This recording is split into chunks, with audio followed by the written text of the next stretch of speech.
But anyway, go ahead. Go ahead. It's your comedy minute.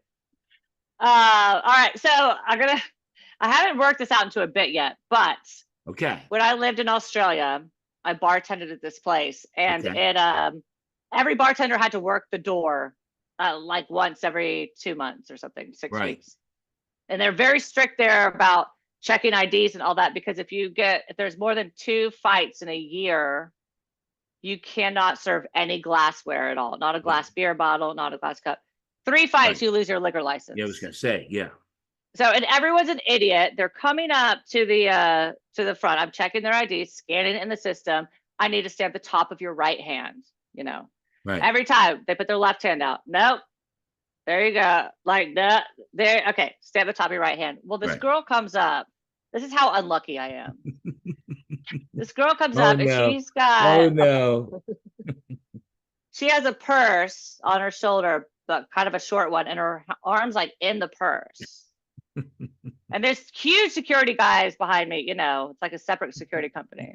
Oh She no. walks out and I was like, I need to stay at the top of your right hand. She puts her left hand out. I'm like, top of your right hand. Turns her left hand out, top of your right hand.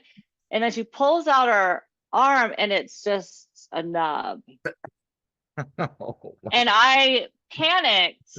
It went very slow in my mind. I panicked and I was like, well, I don't want her to feel different. Yeah. So I just stamped her nub. oh my God. Please. Oh my And I turned around to the security guy behind me and I was like, oh, he was like, what the fuck is wrong with you? And You I was like, oh, stamped her I don't stub. know. I did You it. Well, she was stamped her purposely trying to stub. hide, obviously. So now she's got to wave it Oh, around.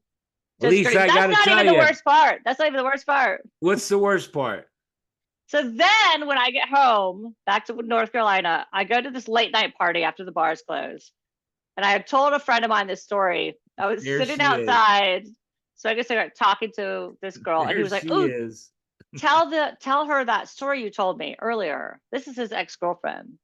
So I start telling the story and I get to the part about the nub and she's like, uh-huh. And I was like, That's no, I my. don't think you understand. Like she has a nub. She's like, yeah. And I'm like, no, like, and she goes, no, I get it. And Oh. she had a nub. So I told this story about stabbing up to someone with a nub, and I panicked. I was like, "Oh, was that the right thing to do? I'm not sure." And I went inside to my husband. I was like, "Clay, we gotta go." Oh, Lisa. That's not even the end of it. It happened a third time. Oh, Lisa. I told that We story. we have to go back. We have to. I wish I could keep this thing going. You are Yeah. you are. Just, I knew this was going to be off the rails. I knew it. Yeah. You're a riot.